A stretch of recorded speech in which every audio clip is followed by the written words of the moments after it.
Hi, and welcome to Classical Stuff You Should Know, Christmas edition.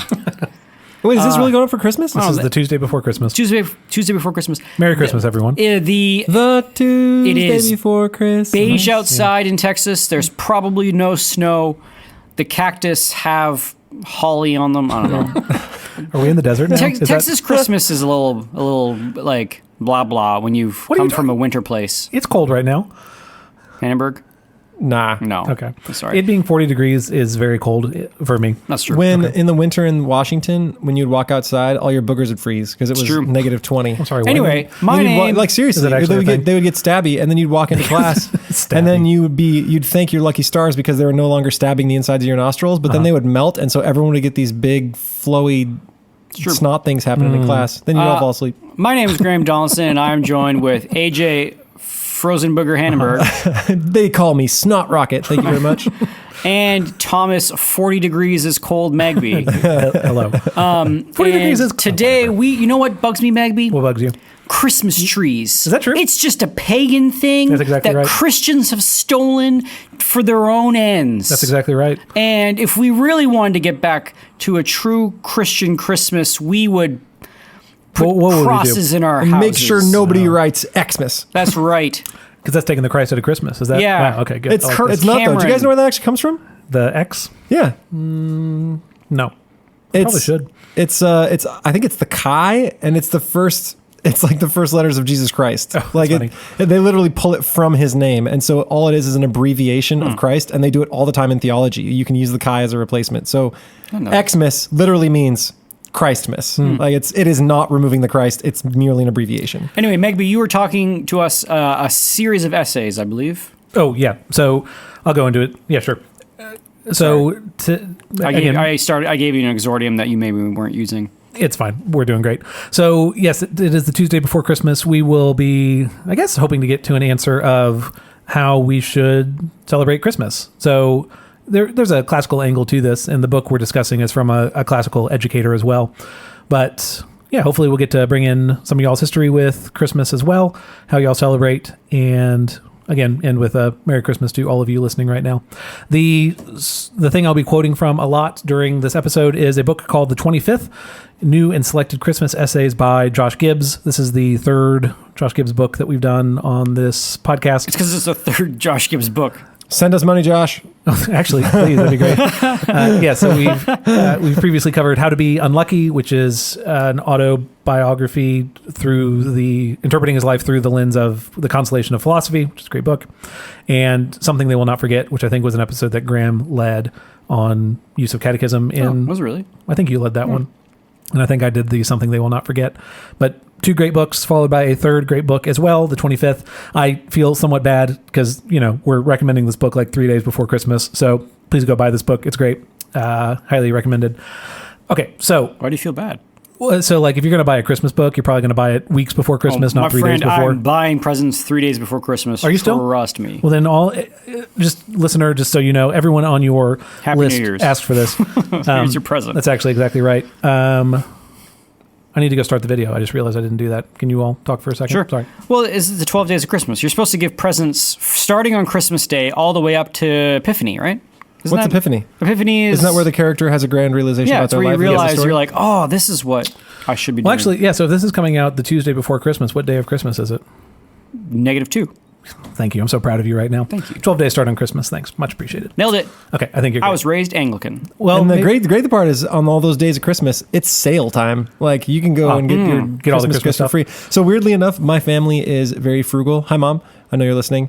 And we would sometimes do presents on New Year's rather than Christmas so we could take advantage of all the sales. Like, I'm telling you, clearance sales after that. And we kind of do the same thing with Halloween. We swoop in for all the leftover candy after Halloween's done. Yeah. Like, we got that frugal living down. Is that Lords of Swimming, Geese of Singing? What is that one?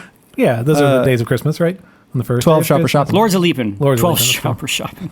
Yeah, that's every single one. Okay, so this book will only cover a few of the ideas as all these episodes go. So if I were to summarize this book, I would say that it is a defense of Christmas. I think that's the easiest way to put it. It's a defense of Christmas against Grinches. It's an idea introduced in the introduction, and those Grinches come in many forms. The main one that Josh Gibbs is interested in going after is someone who this is mostly written to Christians, but it's Christians who don't like Christmas. I would say it's an appeal to them to reconsider the holiday. Is this the part where I'm supposed to be a Grinch? You can be a Grinch the entire time if you want to. Okay. You can say bah humbug as many times as you want to. The Grinch is a curious creature who does not oppose Christmas on religious grounds, as do the atheist and the very traditional Presbyterian. The Grinch is almost certainly a baptized Christian, may attend nearly any church present in North America, and during the month of July or August seems a perfectly normal human being who pays his tithes and his taxes, does not drink too much, mows his own lawn, and so forth. And yet... Oh, well, that's not me. I don't pay taxes. Okay, well, there's your problem. Uh-oh. Wait, what? Sorry, wait, hold on one more time. And yet, come late November, we record these episodes, right? That's what works. Okay, great. I'm the guy who edits these. I think I do whatever I like. There's going to be like this weird pause in the middle of the episode. I don't pay my pizza. I would love if you actually went back and edited that. And yet, come late November, the Grinch recalls his great distaste for Christmas. He neither enjoys nor trusts Christmas, though he knows most people do. So that's our description of So the Grinch someone here. who gets grouchy when Christmas comes, but is... Yes. Okay. Well, tell me... Well, why is he grouchy? The Grinch is a cynic, and cynicism is born of a disappointed love, not primal hatred. The most cynical atheists are former Christians whose love and confidence in the church slowly eroded before collapsing. That is true. So how does Christmas fail the Grinch then, or how does the Grinch fail Christmas? And then he goes on from there. But the Grinch is a cynic, and cynicism is born of disappointed love, not primal hatred. That slightly has preempted what I hope to be one of our early questions. What is y'all's background with Christmas? With Christmas coming up, in this episode being the Tuesday before, how are you all feeling about this Christmas time? I love Christmas.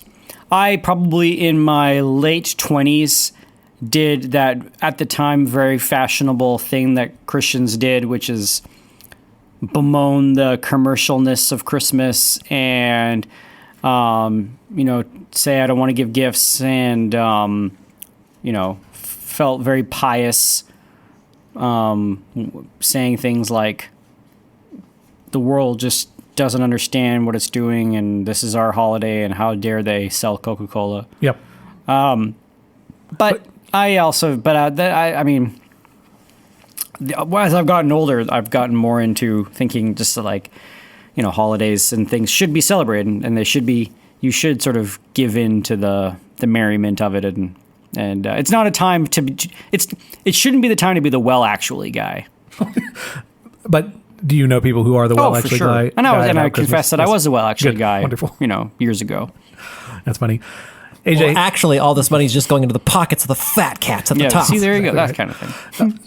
AJ, what are your thoughts going into this Christmas time? Okay. How curmudgeonly would you like? You can be honest about this. You don't have to play the part.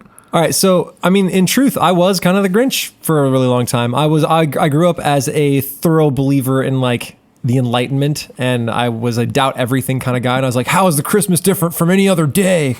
It's not just the same, except we give presents in corporate America. I was I don't know. I have a problem being present in moments. Yep. I always am a step outside, sort of analyzing what's happening. And the same was true of Christmas. And as with Graham, as I got older, I'm like, you know what? Traditions are important. Merriment is important, and setting aside a time for a certain feeling and a time to honor Christ and a time for charity, to remind us to be charitable. I think in my youth, I recognized that was sort of a hedge against human failure and human vice, right? To set aside time for merriment. I was like, why can't we just always be merry? And then as I grow older, I'm like, yeah, we kind of suck at stuff. And we need these hedges against vice, falling into, ruts and not honoring things that should be honored and not being charitable and not finding merriment when we can. Sure. A time that is set aside for everyone to come together for the very purpose of making merry. Sure. I'm all for. And now I recognize the importance of rituals as I fail to be in consistent prayer or whatever it is. Prayer as a ritual is important. Sure. You need to play the part. So even if you're not feeling particularly merry, you need to wear the sweater and buy the bottle of wine and go to the other person's dinner party and smile and cook the turkey. Fake it till you bake it, bro. No, there's something about donning the role that I think people that people bristle at for being inauthentic. But there's something about not there's something about playing the part that's important to holidays and traditions. But it is inauthentic if you are not genuinely excited for that holiday. And I think that's still, even that inauthenticity is, I think, important. Eventually you'll tide. You'll tide.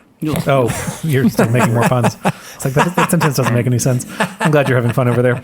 Okay, so wonderful. So the cynicism comes from a place of disappointment at some point in one's past. I'm just going to keep moving.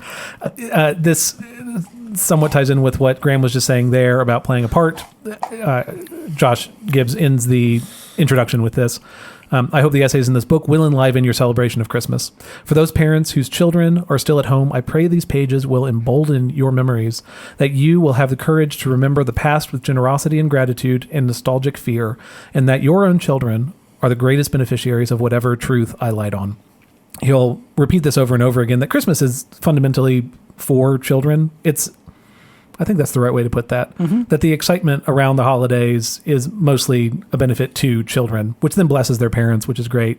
But any curmudgeonliness from a Grinch saying this holiday is too corporate or not being excited for the holiday ultimately hurts children more than it hurts the parents who are saying those things. Does that sound right as far as y'all can tell? Mm-hmm. Okay. I mean, and probably why someone becomes more of a curmudgeon in their in their 20s is maybe they either don't have a child, right, and they're no longer excited by Christmas. Yes. And so they're like, man, why are we doing this? Yeah. I will not read the first chapter, which is about Santa Claus. I will only... because we did an episode on him. Yes, that's exactly right. Please go listen to Saint Nick and the Barrel Children. Age's episode from, was it 2 years ago at this point? That is still one of my favorite episodes I've ever done. You did a good job. Saint Nick is hilarious. Yeah. And I love that he is the patron saint of brewers. I love it. I will not read that chapter or read many quotes from it. I'll just read this one because I think it's the one moment I actually laughed out loud. So I feel like my setting your expectation has ruined this moment for you. So I apologize to everyone. I won't give context for parents who are listening with their children, but when a little child walks into the kitchen and says, "Meow, I am a cat. I want some milk," only a bona fide atheist would respond, "That is a lie, Susie, and St. John teaches that murderers, sorcerers, adulterers, and liars will go to the second death in a lake which burns with fire and sulfur." Anyway, that's one of my favorite lines from this book. Cats. Yeah, so there's an imagination that comes with Christmas that has to be embraced and enjoyed during that time, or else you are creating cynics of children who are meant to celebrate and enjoy this holiday. Mm-hmm. Okay, I will go spend some more time with the essay on when to start listening to Christmas music. So I will pose the question to you all. When should someone start listening to Christmas music? I mean, I don't want a lot for Christmas, but there is one thing I need. Are you saying? I don't care about those presents underneath the Christmas tree. Yeah? Thomas? Yeah? When did you start right the day after Thanksgiving? Do you think so? I don't know. See, in Canada, Thanksgiving's in October. Okay. So this never has to be a debate, because all of a sudden Christmas music will just kind of like slowly creep in November. But in America, because you have Thanksgiving, there's this hard line where some people say, you can't do it before. It has to be right after. And some people say you can do it before. And then partisanship erupts. Yes. But for people who disagree on when that stuff should start. But and the American spirit, eventually we're going to try to one up each other and somebody will be starting it right after Easter. Hey, is that a horrible thing? Okay, AJ, when should Christmas music start? So personally, there are a lot of problems here. First, I get tired of music really quickly, and I'm a DJ, so I'm a huge music snob, and I recognize that, and it's a problem. I'm working through it, but I have almost no patience for Christmas music. Really? At all? I loathe it. The grand majority. There are some songs that I think are good, but like popularized Christmas music drives me bananas. And I'm not playing the part here. I really do kind of hate Christmas music. Wonderful. Were you going to say something, Graham? I was just about to say, if you want to make some cash, write a Christmas hit, and you will get royalties every year for the rest of your life. Yeah. In December. Mariah Carey knows this. Oh, and last Christmas I gave you my heart. Oh, I lost the game. Isn't that the game? Yeah, see how long you go without hearing that? Was that your first time hearing it? Yeah, doggone it. You just lost the game for me. Yes. Oh, I didn't know the game. The game is trying to avoid that song for as long as possible every Christmas. Yes. Oh, sorry. Didn't realize. And also, for all of our listeners, you've all lost. Oh, I'm so sorry. He's Canadian. Yeah. Give him grace. Yeah. There's also no reward for winning, so... I mean, technically, Santa Claus is Canadian. Santa Claus is Canadian. North Pole, baby. Oh. Do you guys own the North Pole? Why not? I don't think you all do. Yes, we do. Oh, really? The pole is what? Just off Baffin Island? It's up there. What, has Denmark got it? Yeah. No way. I think they have a better claim to it. Okay. I'm sorry. This is actually blowing my mind right now, and I don't know if I can move Nobody past owns the North Pole. How did I not know this? Yeah, sorry. Graham is currently looking it up, or he's just bored and on his phone again. So I don't know. I guess we'll find out in 3 seconds with whether he pipes up with who owns the North Pole. All right. So I do believe that there are 2 of these essays. I think at least 2 of these essays that are from that have been published on the Circe Institute website. So if you want to read some of these to see if this is a book that you would enjoy, which again you would. I'm sorry. Actually, When to Start Listening, I don't think is one of the ones that's published. The In Defense of George Bailey and The In Defense of Santa Claus, I believe, are the 2 that are posted. Oh, so, I don't have your money. It's in Fred's house. Maybe I wasn't expecting to talk about that one, but maybe we will. Okay. That's my Jimmy Stewart impression. It's so good. That was really good. Well, you appreciate very it. Kind. That's all I got. Unfortunately, AJ, your position is not one of the 4 listed, so I'll go through these and then see what you all have to say. So there are 4 answers that Gibbs accepts for when to start listening to Christmas music. First, the rigorist. The rigorist believes that Christmas music should not be enjoyed until Christmas Day actually comes. The pleasures of Christmas must be aesthetically deferred so that the holiday does not become a hedonistic foothold for the devil. The rigorist opines listening to Christmas music before Christmas is like opening Christmas presents before Christmas. What do y'all think about that? I've never met anybody with that view. Who holds that position? We became Anglican 2 or 3 years ago at this point. I mean, your curmudgeon levels go way up. Well, I was a curmudgeon to begin with, and being a part of a liturgical church has not helped that. There's some part of me that I am drawn to this position because the 12 days of Christmas start with Christmas, right? In the period preceding Christmas is Advent. It's not currently Christmas time, it's Advent time. And we'll get to Christmas on the 25th. So there's a part of me that is open to this position. There are things like turning on the lights on the tree that I try and hold off until Christmas Day because it's not actually Christmas yet. Am I a horrible person? No. Okay. You can say yes for other reasons, but there's a charm to that. Is there? Yeah. Okay. Or I'm overbearing. Could be both. Second, the Decemberist. The Decemberist does not believe a fellow must wait until the 25th to listen to Christmas music. It's a great band. I was just going to say. Oh, man. Great band. It's got to be a reference, right? Because Gibbs is really into music, isn't he? But he is a bit disgusted at the secular world's itchiness to begin the shopping season. While not as ascetic as the rigorist, the Decemberist also wants to stave off the early indulgence which leads to Christmas burnout. He thus pleads, can we at least wait until December to begin listening to Christmas music? Is that, Graham, with that? I've heard that, yes. I got some sympathies there. But does that describe your position? The waiting until after Thanksgiving is essentially the Decemberist position, right? Mm-hmm. Is it to avoid burnout? What are you trying to preserve by waiting until after Thanksgiving? Are you claiming that I'm a Decemberist? Didn't you say that you wanted to wait till after Thanksgiving? Oh, no, you were asking me what were the points of view. Oh, I don't really know. I'm sorry. I was asking you personally when you want to start listening to Christmas music. Let's see. When do you put on the Sufjan Stevens Christmas album? That one I can get behind. So that one I will defend is more of an Advent. Fair enough. It's 6 CDs. It's probably my favorite Christmas thing or Advent thing. So that one has definitely been playing in our house already. I think, yes, when Advent starts, that's when you can turn your eyes towards the coming of Christ. Although, if you think about it, Mary's been pregnant since March, so. He goes into that a little bit. So technically the season lasts longer if you think about it, and it would put March 25th as when the pregnancy starts. So there's like a 9-month. Anyway, it's almost the entire year you could be celebrating the incarnation. We will probably never return to that point. Sorry. Third, the commoner. The commoner does not have an opinion on when Christmas music should begin playing. He does not think the matter rises to the realm of should or should not, but is content that society at large will determine when is the right time to begin hearing All I Want for Christmas Is You in Coles. The commoner regards the return of Christmas music in the mall, much like Laura Ingalls Wilder, must have regarded the return of prairie flowers in early spring, sometimes a week early, sometimes a week later, but always as nature knew best. Yep, fine by me, although I have not set foot in a mall in 15 years, but whatever. I thought this was going to be a COVID thing. What is a Target? I was just going to say. Do you remember that? That was a long time ago. Oh, man. And fourth, the psychopath. Much like the rigorist, the psychopath believes the time for Christmas music is definite and inviolable, but he believes that time is all the time, even in July or in Valentine's Day. I wonder how Josh Gibbs feels about this person. Whether he agrees with them or thinks they're normal.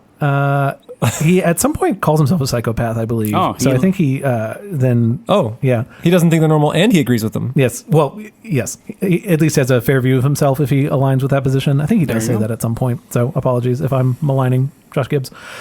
After hearing those 4 options, does one of those seem best for you? Or the commoner. Exactly. I like that analogy of wildflowers. Yep, it'll just sort of pop up. They just kind of, there you are. Yeah. A commoner with more sass. Like is what you are. I don't care when it comes. I'm going to try to avoid it. No matter what? No matter what. I think that's what you call it. What part of that are you? Sassy commoner? Yeah. So you're like, I'm like a serving man in Shakespeare. You got to call me, I'm the hermit.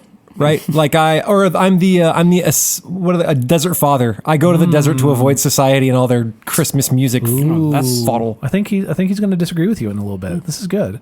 Why? What are you trying to avoid when you're avoiding Christmas music? What don't you like about it? I hate overplayed songs, like any overplayed song. Do you have this feeling also during like? How can it be overplayed when it only happens one time a year? For an entire month and a half every year. So in my 6 years on Earth, I've had over 3 years of Christmas music, and I'm tired of it. Good math. Do you feel this way about worship music also? That like Sunday morning is the same thing every time? Nope. Really? So it's just Christmas music? Well, I mean, those change around enough. Do they? Yeah. Oh. Grew up in a hymn church. And, I mean, like, again, I maintain that some Christmas music is awesome. Yeah. Sufjan Stevens is great. I wouldn't mind hearing that every year, but some is just garbage. And the same is true of worship music. We've been over this. There's some great worship music, and there's some that's trash. There's some worship music I'd listen to forever. Yeah. I think that was in one of our in-between episodes. Because, I don't know if we were trashing. It was an AMA. Yeah, was an AMA? But I don't know if we were trashing worship music so much as like Christian music as a subgenre. Maybe those are different things, aren't they? Yeah. I don't know. So, again, the 4 positions that Gibbs is outlining are acknowledging that we should listen, or like acknowledging that people will listen to Christmas music. I guess functionally, you kind of have to be a commoner at the minimum because you will hear Christmas music at some point. Even if you don't seek it out, it will be played at some point, whether you like it or not. Chicken pox. Yes. It's coming for you. You might believe that. But there is a defense in here of the Christmas music itself.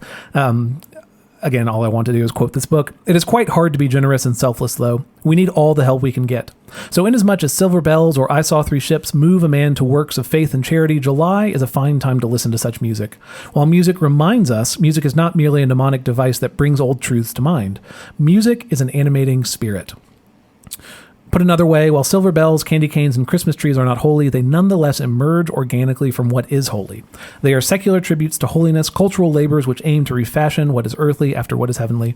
Rather than dismissing secular Christian traditions as mere consumer preferences, we should recognize them as part of our calling to bring a higher, better world down to earth and to live in a manner worthy of that world. If we will not live and move and have our being in the sublime, generous, and open-handed world, neither do we deserve the decor. I saw 3 ships come sailing in on Christmas Day, on Christmas Day. So we're just going to sing hymns for the rest of this episode. That seems like Do you agree with this? It seems like a fallacy, a logical one, right? We should regard this better because it came out of a thing that was good. No, I think it's saying that the songs remind us to be better.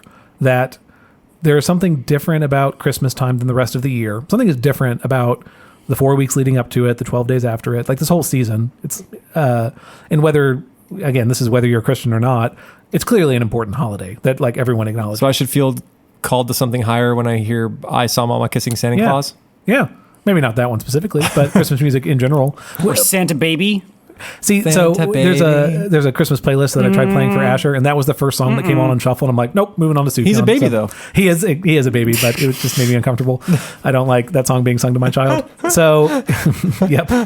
I'm full of it this episode. I'm sorry, I'm guys. liking it now. You thought you were going to be really tired, but no, you still got it. I I'm appreciate fighting that. through a headache, so I get really sassy in crisis. Yeah, you get a headache whenever I start doing my episodes. It's just such a bummer. I'm joking. I'm joking. Not Anyway. true. But is there That's me. You're confusing. Thank you. Graham is bored out of his mind. But is there something to this argument that we need to be reminded of the season? That we don't just get into the mood to be giving and charitable and festive and whatever.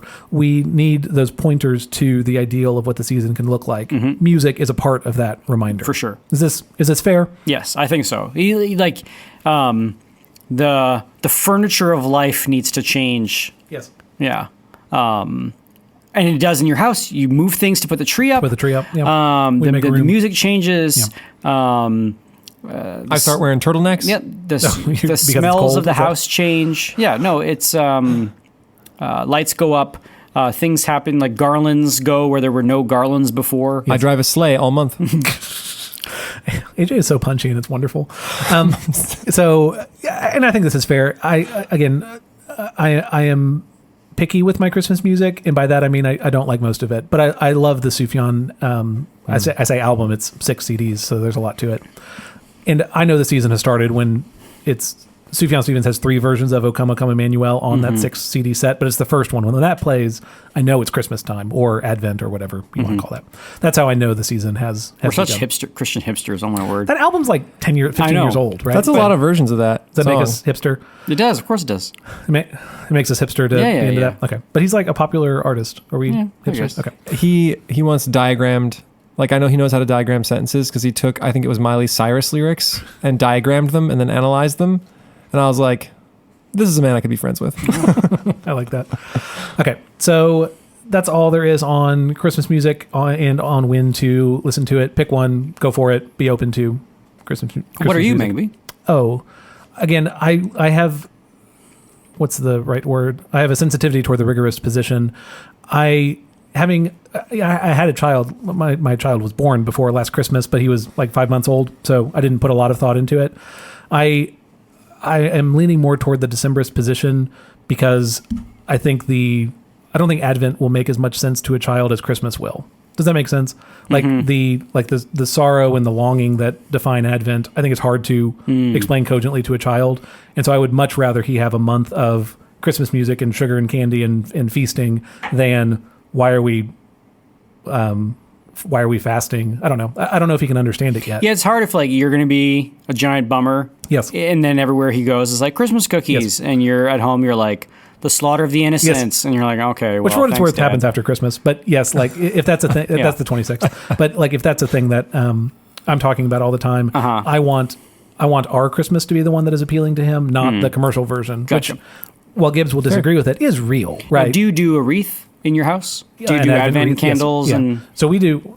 So for our Advent tradition, we eat our meals. We turn off the lights in the house and we eat by candlelight. Oh. But the candles are the Advent wreath. That's nice. So there's increasing light as we approach Christmas Day. That's when the light of the world. Good. That's when the light. That's fun. Light of Christ enters the world. I like that. And so meals. The first night, my child was very confused as to what was happening. Like he clearly was like, "Why am I sitting in the dark?" But he has gotten used to it and. Again, he's young enough that he's flexible and will go along with whatever. Cool. But yeah, other than that, I'm mostly just playing regular Christmas music. And maybe, I don't know, if you all strongly disagree, I would love to hear it. But I'm trying not to, I just want it to be easy for him to understand what's happening. And it's a joyous time. We're looking forward to Christmas. No, I'm into it. Okay. I remember being crazy about Christmas when I was a kid. You were? Yeah, I loved it. Yeah. Well, I remember the Christmas I got a Super Nintendo. Oh man, I thought my parents would never buy me something like that. I got a Fast Tracks remote control car, $60, and I just about pooped my pants. Yeah. Did you launch those cars off like ramps and stuff? Oh, I launched them so hard. But follow with that of, the thing that you're talking about is that you're excited about gifts and you're not excited. Neither of you all have been Oh, sorry. No, we were excited about... Well, you haven't given me some pious answer of like, no, the thing I'm really excited for is the birth of Christ. Yeah. Is there not something wrong with that? Of the memories that you have and are fond of relate to race cars and video game systems, which are perishing and will burn away in the end times, guys. Come on, why don't you love God? I think it's a combo. So right. I've neglected to talk about my... one of my actual family traditions was my grandpa would get us all in a room and he would lead us through. We had to sing a bunch of songs. And is this the grandpa you talked about a few episodes ago? Yeah. Okay. No, wait. The grandpa I talked about that had the absurd death is different. This is the one that... recently got senile and passed in the last year. Okay.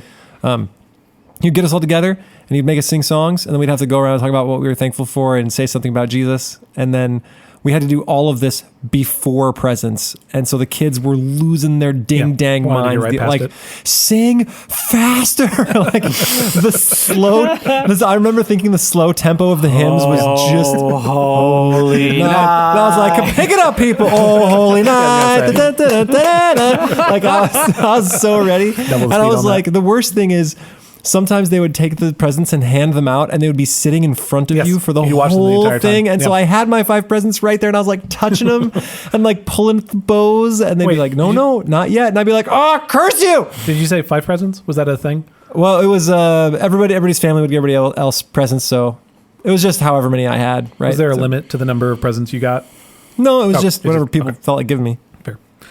Graham, do you want to opine on this? Why you're a dirty materialist who only loves the video games you get for Christmas? Exactly. Okay, thanks. No, we would Christmas morning read Luke 2. Okay. Read the Christmas story and then the Matthew story and Luke story. Luke 2. Yeah. Luke the Returning. And so you would sit down and read those. We would sit down and read the Christmas story. I'm trying to think other pious things that we did.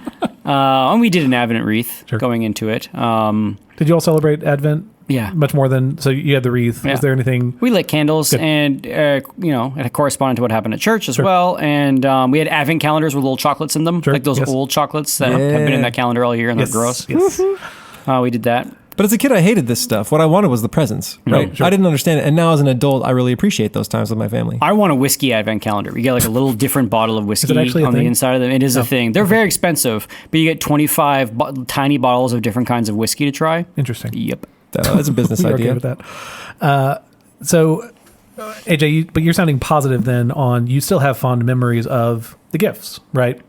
I mean, I have fond memories of the gifts, but that's the only one I remember, that one and a bow and arrow. Yeah. And I remember so many different times with my grandpa and my family and all of the trappings that surround being together on Christmas. Like, I remember the gift, but those times are now so valuable to me when I was just antsy to get to the presents. My point is that kids understand filthy lucre, right? And only later will they understand the import of the traditions. And I might want to dignify that even more than calling it filthy lucre. There's an intention to those gifts. And again, what I'm trying to speak to is that I hear this often of parents who want Christmas to be about Christ, that they don't want it to be about presents. And I think that distinction is unhelpful and I think obscures that those two things are closer to each other than we're giving them credit for. Mm-hmm. I don't think the gifts are filthy. Again, we have presents purchased for my child, and I have no guilt in giving him those presents. I guess I'll read this other quote first. It is far easier to acknowledge that all things are a gift from God than it is to feel genuine thanks for them. But when other human beings give us gifts, they participate in the generosity of God and make it easy for us to give thanks to him not only for the gifts, but for the people who gave them. It is easier to love men than to love God, a fact which St. John addresses when he writes that anyone who does not love his brother whom he has seen cannot love God whom he has not seen. I always feel very ashamed and embarrassed to receive gifts from people on Christmas. Sure. Why? You just know you're not worth it. No, seriously though. But I feel like that there's something about that. Yeah, you two are agreeing though of you don't feel worthy of a gift in the same way that you might not feel worthy of the gifts that God gives you every day. Like right? even when I know we're part of a gift exchange and somebody gives me a present, when it's there and they've written my name on the card and have bought it and given it to me, I always feel ashamed. Yes. It feels incongruous with the command to consider others as more important than yourselves, right? And some kind of false... It doesn't feel like charity, right? And it feels materialistic. But as long as you relate it back to, we are reenacting the gifts from the Magi, and it is a chance for true human charity. I feel like in order to combat this, listeners should just inundate me with presents. So you can practice with it. Yeah, exactly. And you should further imitate the Magi in giving gold. Wow, that's incredible. And frankincense and myrrh. Hey, frankincense isn't expensive stuff, isn't it? It's nice smelling. Expensive. Good. It's expensive. But it's also good for your skin. Like it's good at. Is this like an infomercial right now? No, frankincense. The classical stuff line of. It's often used. It's actually. This may be crazy internet woo woo, but it has had clinical trials done on cancerous skin cells. What? Really? And melanoma. And what happened? Suppressing them. Thank you. That makes me feel anyway, I don't know, but it sounds made it's up. Still going through trials. What kind of blogs have you been reading? It makes me nervous. Mom blogs. That's wonderful. But I might even, just to... this is a repeated thing that Gibbs will do across his books, is being wary of the pious-sounding answers that don't actually intersect with how people experience the holiday. Mm-hmm. And so... while it is, I guess you could say, a technically true thing that you are reliving the Christmas story by giving gifts, looking to the Magi as your example of what you're giving, it's more general than that. All gifts given are a reminder that God loves us and gives us good gifts. We don't have to, I don't even think you have to acknowledge that every single time that you give those gifts. Does that make sense? Mm-hmm. It exists in providence as a gift from God, whether you say this is a gift from God or not. And maybe I don't know if that's, anyway. I think that's the point that he's getting at here, that we are participating in the generosity of God when we are giving those gifts, whether we are saying the right words when we do that or not. This is from later in the book, but connects with the ideas we're talking about. That how would we find? While we can all lament the pandering and cloying quality of the modern advertisement, the fact that come December, modern corporations put decorated trees and Saint Nick on the same soulless ephemera they hawk the other 11 months of the year hardly means that Christmas has become so commercial and materialistic. Christmas has not become materialistic. Materials have become Christmassy. Isn't that good? So instead of the holiday itself being corrupted in some way, the items are elevated. They are brought into this. Yeah, we're Christmas not more time. materialistic. We're still as materialistic as we normally are. But that's a point he makes in the book that I never considered that, right? Yeah. Yeah. Actually, I'm just a materialistic person, and Christmas mirrors me more than the holiday itself being corrupted. That it wasn't a point I thought of before. Maybe you all have considered that. Okay, let's continue on. We're still in the same chapter here. There are two of the essays are longer than the others. This is Meditations on the Creche, and what is the other long? What if Christmas is exactly what it purports to be? Those are the two longer essays, and they are both excellent, and I highly recommend them. So, Graham, to your point earlier, there's a part of Christmas where we are enacting roles for one another. So we are doing things that we might not necessarily want to do, such as I'm not saying this is me. Also, my in-laws don't listen to this podcast. But let's say that you're not like crazy about going to see family during the holidays. It's still a thing that we do. Why can you defend that? Like, why is that? Why should I want to do something good that is unpleasant or that I don't want to do? Why put myself through the suffering? Because it's right, and by doing it, you should do right things, even if regardless of how you feel about it. Okay. Right. But how do I know that they are right things to do? Maybe is the way to say that. Visiting family at Christmas. Yeah, or pick any of the. If your spouse is more into traditions than you are, still doing those traditions. If your church has a service on Christmas Day Harmony. that you don't really want to go to, why go to that instead of insisting on staying home with your family? All kinds of things happen during the holiday season, right? Buying gifts that maybe you don't want to buy, wrapping gifts that you don't want to wrap, all those things. I mean, all of those things have, they're liturgies that form you to be thinking about all the truths of Christmas, like how we were just talking about what presents do to the giver and receiver. Yeah. I mean, this harkens back to what I originally said. Like when I was earlier, I would have taken issue with it. Why? Just because it's tradition? But now I see that the tradition is there to be the palliative for many ills, right? Yes. You don't want to go see your in-laws because you're a punk and maybe they're jerks, but you are not willing to rise above their jerkiness and you feel personally offended. And if we didn't have this tradition, maybe that rift would fester and you would never see them. But because you have to go up and see them in Christmas, maybe you get over those ills and a family is reunited, right? Sure. Or maybe I haven't called my dad in a long time and it's time for me to send him a present. And so I call my dad. Like it's just as every other tradition is there for healing, or not every other tradition, but many of them are, like confession is there to heal a rift between you and the community. So too are these, right? And I think it is wise to, even if I don't enjoy the healing process, sometimes surgery is necessary. There you go. Hamburg, good job. Crushed it. That was a great answer. That's a great answer. Oh, you're making a joke about crash and crushed? Okay. Crushed it. Oh my goodness. Puns all day today. Well, Waka waka. I hadn't planned on this quote now, but I'll do it because it lines up perfectly with what AJ was. Were you going to give a quote? No, I'm just giggling at his puns. Okay. This is focused on children, but I think applies with the same idea you just said, AJ. Purchasing gifts for children at Christmas is a social obligation every parent is ashamed to forego, but beneath the knowledge one ought to buy something for his children, Christmas similarly prompts mothers and fathers to want to do something for their children, or in-laws, or brothers and sisters that they're estranged from. It makes them want to do something for others. Every father knows the disappointment of giving his children gifts which they neither want nor appreciate. While it is easier to make a child happy than an adult, there is a wrong way to give a gift. And then he goes from there. But Christmas motivates something in us to want to give to others. Is that fair?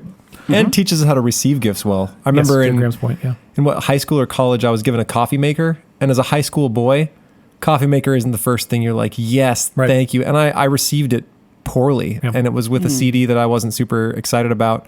Uncle Dan, if you're listening, thank you for those. And the funny thing is, I used that coffee maker for like the next 6 years. Did you really? And it was my companion all the way through college. And Uncle Dan knew. Yeah. Uncle Dan knew. Like that thing made me so many cups of tea and cooked noodles and made coffee, and it did everything. And the CD was actually pretty good. Yeah. And so, do you remember what the album was? It was like a mashups of Christian music. And I'm a DJ now that plays mashups. So Uncle Dan, you always knew, and that was such a good gift. And I was a young jerk. So thanks. That's really cool. That's, again, I'm jumping around more than I expected, which is everything you're saying is intersecting with ideas in here. He's talking about gifts between husbands and wives, but your example there, I think, is an important lesson on the types of gifts to give to others. I'll just read again. He's focused on husbands and wives, but would apply to family members, at least close friends as well. The same is true for husbands and wives who ought to make it a goal to give one gift every few years, which the other person will keep until they die. So yours was 6 years, but still keep for a long time. The best way to make a Christmas full is to fill it with past Christmases. So you're talking about an approach to gift giving that isn't just AJ wanted whatever music was popular at that day. It was an album that he knew would actually be good for you, right? And actually helped you for years and years to come. Yeah, and I think I might even still have that coffee maker. I used it until the plastic tube literally split. Yeah. So, but compare that to most gifts that, I think there's more with having a 1.5-year-old that I have slight anxiety. I'm excited to give him gifts. I said that earlier, but I have anxiety that he won't use most of those gifts a year from now, or I'm trying to be very conscious about what gifts he will care about a year from now. Unfortunately, mostly it's cardboard boxes or the gift, whatever. That's what he actually wants to play with. Easy peasy. It is actually. Problem solved. Yeah. Anyway, but just to thinking about gifts, not in terms of what's the thing that the person wants. I think this is like when people say, why would I have someone buy me a gift that I could buy for myself? Mm-hmm. You're probably not thinking big enough with that gift. If that person is sufficiently close to you, this isn't for everyone. But there are certain gifts that a person would never buy for themselves, right? My wife, who doesn't like to spend money on herself, Christmas is a great time to give her something that will last her a long time, right? Okay. Since we're jumping around, some of these ideas might feel slightly disjointed, but the idea he's developing intersects really well with what Graham was saying before about filling roles, and that filling those roles then changes us, right? Gibbs is focused primarily on marriage as he talks about this, but I think this applies to anyone everyone fills a role in a family, right? Mm-hmm. If you're showing up back for a family holiday, there's a role you're expected to take, but this will mostly focus on wives and husbands, but is not exclusive to them. Before he marries, a man is free to seek out happiness on whatever terms he chooses. So again, to answer the question, why should in our case, the three of us are dudes, why should a man take part in traditions that he's not a fan of? Why should he go to holiday gatherings he's not a fan of? Why should he buy presents he doesn't want to buy? Before he marries, a man is free to seek out happiness on whatever terms he chooses. He may do it so sinfully, righteously, or in a way which is not sinful, but neither brings him much spiritual fruit. There are scores of activities, hobbies, and pastimes which may be lawful for a fellow, but which are not helpful, as St. Paul distinguishes. He'll go on to say, there are hobbies that a man loses once he gets married, such as anything that requires much time. In anything that requires time alone or time away from people, you probably will not continue as a hobby because you have another person to take care of. He then moves this into this sentence. The common American proverb, happy wife, happy life, is not a burden placed on wives to be happy, but a man's acknowledgement that attempts to seek out private happiness to the exclusion of his wife cannot make him happy for long. This is not to say a man must give up all his hobbies after he marries, but it does mean that in marrying, he solemnly agrees to never be much happier than his wife. Isn't that a good line? Mm-hmm. If anyone wants to listen to more of this, Gibbs has an episode of his podcast Proverbial where he goes into that proverb, happy wife, happy life. I mean, I think it is necessary that when you get married that you do an assessment of your hobbies. Yes. And cut things out. Yes. What did you cut out? I mean, video games eventually, yeah, but it took a few years. Yeah. I probably read less than I used to, or again, it's mostly audiobooks now than it is sitting down to read a book. I think I read about the same, maybe more. Okay. I think I may read more. Yeah.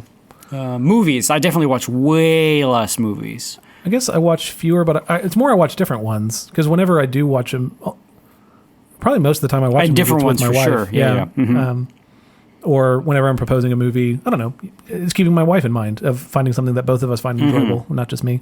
Yeah, Lord of the Rings, not going to fly. This was back in high school, so I've only heard the story, but my wife tried to watch the first movie and fell asleep, I think 20 minutes in and slept for 3 hours, or whatever it is. Woke up, still going. Yeah. Ever over? Yeah, seriously. Are they left the Shire yet, or? They're still there.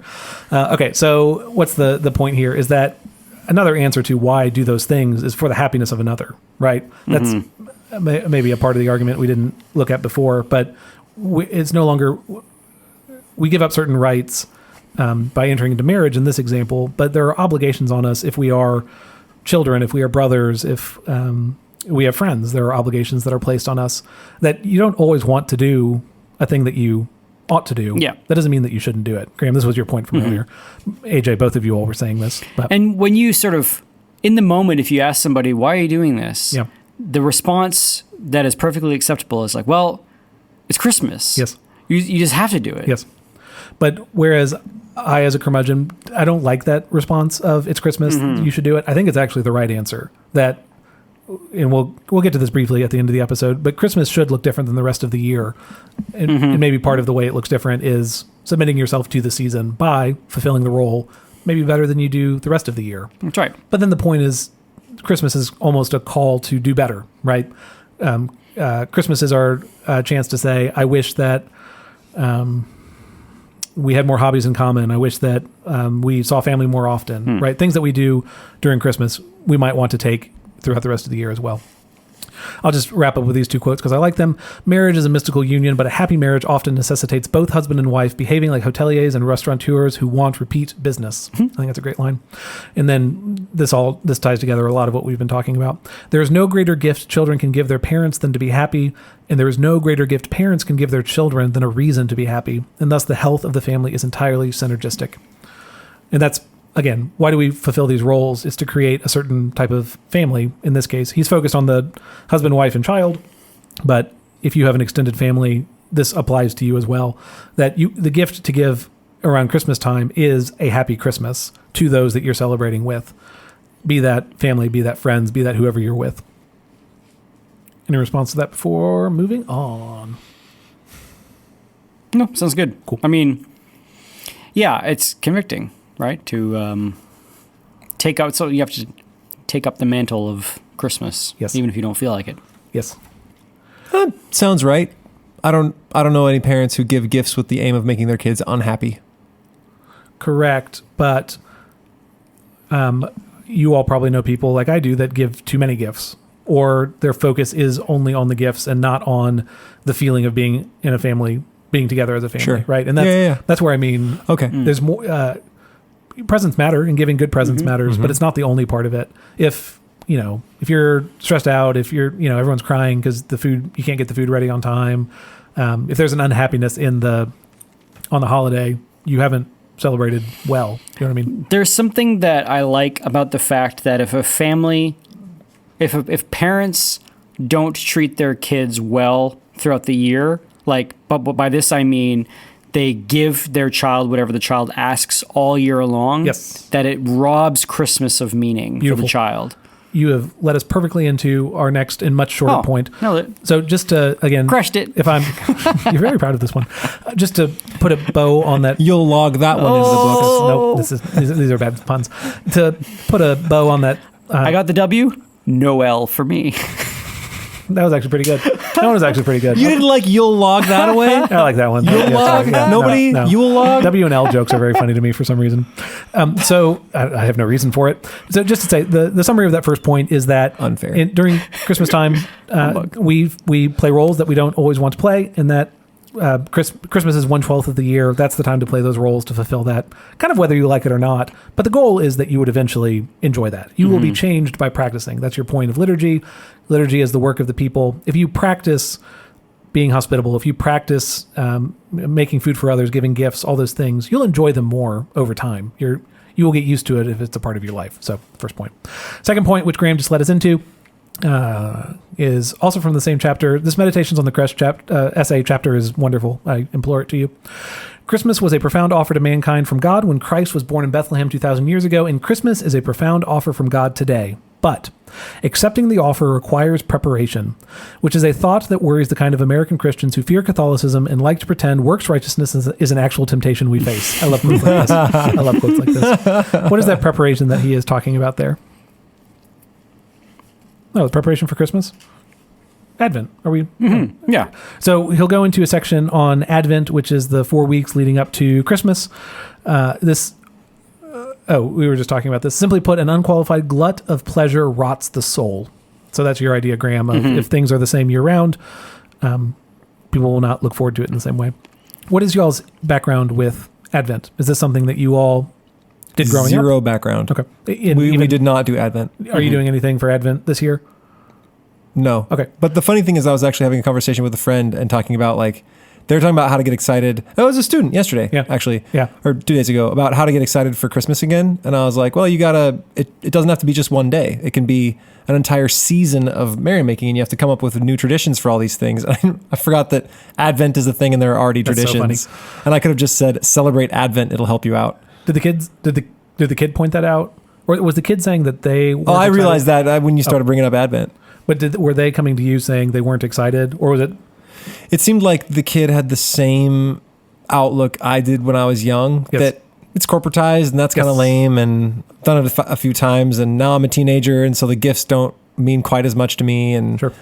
It's, I get it. He's growing out of the youthful excitement for the holiday and seems to be still growing into the adult respect for tradition and the medicinal nature of Christmas. Sure. And that's good. If you're not raised on it, I just think it's hard to, again, the worries about it being just mechanical, that you're just doing it because you're supposed to. I understand those concerns. But as someone who's trying to practice more liturgical practices, that's not how it feels to practice Advent, right? As an example. Properly preparing our hearts for Christmas means giving ourselves spiritual and material reasons for being happier on the 25th than on the 24th. And I think this is, I think this point is 100% spot on. I did a chapel talk on this last year, that the way to have a heightened experience of Christmas is to, I was going to say enjoy Advent. That's the wrong word for it, is to deny yourself something during Advent. And so, you all talked about, like the little chocolate calendars that lead up to Advent. I think those things are fine, but a more traditional practice of Advent would be fasting, right? At least a denial. What is it? Milk and meat and I'm sure alcohol, but some kind of fast leading up then to Christmas Day, which is a feast. Even AJ, what you just said, Christmas is 12 days, right? Like it's not, Christmas is the 2 weeks that come after that day. It's not only that one day. Have you practiced the thing that you said of having different traditions for each day? Is that a thing that you do, or was that an idea you were spitballing? But I'm more into traditions now as a grown person. Yep. And so establishing new traditions, I'm certainly, after we finish this podcast, I'm going to go and look through all the traditions of Advent and see if I should celebrate that, and then see if I want to actually add any more kinds of traditions to that for the future. Your experience will be different than the one he talks about, but maybe if this is helpful, I hope it is. I tested this with my leadership class, and maybe you all will consider it also. Gibbs has a thing where he talks about asking his families if they have, he's only asking about Christmas traditions. I asked if they had Advent traditions, and out of 16, I think 2 had like a family Advent tradition. That might not be a thing that surprises you all. I guess, Cam, you did growing up. We did, yep. The Advent wreath primarily. We did the wreath, and we did readings at dinner table. Sure. So from time to time, I ask my students about their private traditions of their family. Many respond exuberantly. They like the idea. But between 1/3 and 1/2 of them tell me their families don't have any Christmas traditions. He goes on to say that he didn't believe them when they said that at first, but ultimately now does, because most of them don't have personal family traditions during Christmas time. He will warn against a certain type of tradition, which is, one of you all might have talked about this before, that traditions, the way we talk about traditions often comes from, we have a pleasant experience, and so we say, we should make this a tradition every year. Is that a thing? Have one of you all experienced that before? Amanda teases me because I say that all the time, and she's like, "That's not how traditions." And then work. what happens a year after? We never do it. And why not? Because you can't recreate the same feeling. Because traditions aren't based on feelings; they're based on they're supposed to be formative, as opposed to just like commemorative. Yes. Because rather than being formative, you are trying to recreate a positive feeling you had a previous year, and you will never reach the same level, I don't think. So, and if you do, you're lucky, and then you have to keep on one-upping yourself. Yeah. If it's all about the feeling rather than the formation. It's interesting because the way, if you're trying to get back to, we were happy when we did this 5 years ago, you're trying to go back in time, right? Mm-hmm. You're trying to find a thing in the past and re-experience that, which I don't think is the purpose of Advent primarily. To quote from the same chapter, most traditions which last for centuries either preserve human life, redeem some ancient suffering, or celebrate a great triumph over suffering. However, people do not suddenly voluntarily undertake life-threatening peril or profound pain, which means that the kind of traditions which last for generations cannot be conjured or created. So the advice ultimately, and this is the place to get to, undertaking a simple ascetic diet during Advent resists the modern impulse to put a pious gloss on the pursuit of a hip, recherché online persona that prompts flattering questions from friends. An ascetic Advent diet also stands to become an actual tradition because it will not be abandoned for something more pleasant, as it was never pleasant to begin with, right? Neither will one become bored with such a diet, for it was never exciting to begin with. And so I think about that of, families should have traditions, right? You should have, how is a Donaldson Christmas different than a Magby Christmas, different than a Hamburg Christmas? But if the reason for those traditions is a fun thing that happened 5 years ago, that's less likely to stand than saying, this is not a pleasant experience that we're going to undertake. But would you like a more aesthetic? Yes. I could turn your heat off next year. I'm okay. During college, I remember this. During college, we had these were our dumb competitions of like how long we could make it without turning the AC on in our apartment during the summer. And so, turning the heat off during the summer, I'd be totally for. My wife and child would murder me. But yes, I think there's something to that of some. When I brought up this idea in leadership, one of the kids said that you appreciate the heat of your house after you've been standing outside in the cold. Mm-hmm. Right? And that's the purpose of Advent, is to stand in the cold so that the feasting of Christmas means more to you. It's more real, more whatever. Gotcha. So that's just the second point there. This is around Christmas specifically. So AJ, it's similar to the advice that you gave, that if you are not particularly excited for Christmas this year, I would recommend to you some type of ascetic practice, some type of denial leading up to the day of Christmas itself. I don't think this is only Christmas advice. If there is anything that you want to ensure that you were excited for, denying yourself something to then experience it that day would make sense. I think food is the obvious example of this, right? Feasting should be preceded by fasting if you want to actually enjoy the food. Mm-hmm. This is my defense of the church calendar, that you will enjoy good food more if it's only during certain times of the year. That's true. More so than experience year round. But so those are the 2 points there. These are two. This is only from one of the like 6 or 7 essays that are in here, but it's a great book, The 25th by Josh Gibbs. And if you want to check out some of them that are online to see if they are your style, I believe it's In Defense of Santa Claus and In Defense of George Bailey are online, so you can read those if you want to check it out. Do you have a tree? Yeah. So we normally do it the day after Thanksgiving. We go to a Christmas tree farm and we go cut one down. It was raining the 2 days after, so we went the Sunday. But yeah, we go cut down a tree right after Thanksgiving, take that home. I think it is decorated with the ornaments, but not with the lights. There's a lot of stuff. Anyway, yeah. There's also a Jesse tree that we have. What? It's a Jesse tree. Jesse tree it's like a little tree where you're putting on ornaments on all the days leading up to Christmas. It's a way of retelling the whole Bible leading up to Christmas. Why is it called a Jesse tree? The root of Jesse, isn't that a thing for? Mm-hmm. It's like he's the line of Jesse. I don't know. Something about trees. I don't know. Checks out. Story checks out. Okay, I hope that checks out. Yeah, good. That's my lame answer right away. But do you guys do a tree? The thing is, we don't. Amanda and I haven't done a tree since our first year of marriage, when it was just the two of us in Amsterdam, because every year it's been Canada or Dallas, Canada, Dallas, Canada, Dallas, visiting in-laws. We don't have children, and we always travel to go see someone else. We've always rented a place, so no one's come to see us. We were hoping this year we were going to do a tree because we were hoping our house to be done and moved into the house, but that's not done. Right. And so we haven't done a tree in like 10 years. Yep. We haven't really done like our changed our home in 10 years. Right now, we're in a You're in a rental, super right? short-term landing pad while the house finishes, and for the next 2 months or whatever. And yeah, so we're kind of hoping that once the house is done, we can sort of ascribe more traditions to that. Sure. But yeah, Do you all have one set up right now?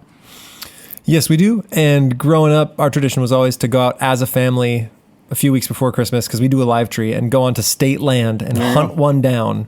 Is it okay if it's on state land? Yeah, Is that the difference? Yeah, Oh, you okay. can. Then why am I paying for one? Wait, hold on. I don't know, man. Find some state land, go cut one down. I mean, it depends. We're in Washington. I don't know if the laws are different down here. And you also don't have a whole lot of pine trees to choose from down They're here. just growing. Yeah, that's a good point. mesquite.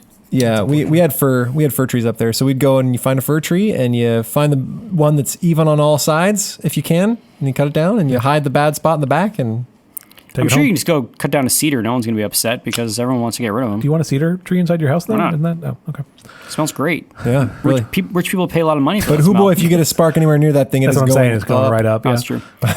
Yeah, Christmas trees, if they dry out, it's the same thing, Fair right? point. They're just fire hazards. That's exactly right. It's great fun. All right, that is everything that I have. Cool, but, cool. Yeah, 25th, Well. Josh Gibbs. It's great. Check it out. Merry Christmas, listeners. Merry Christmas. Please go back and listen to other episodes on Christmas. The Santa Claus one was really fun. Can't remember what we did last time around. You mean instead of this one? No. I'm just saying I just wanted to be clear. Okay, good. Okay. to fill out the repertoire because maybe you have time off from work or whatever. You're home from school and you're looking for things to do. You got this one and past episodes. You can find us at classicalstuff.net, or you can patronize us on Patreon under Classical Stuff You Should Know. Please drop us a review and some stars on iTunes, just because that's fun.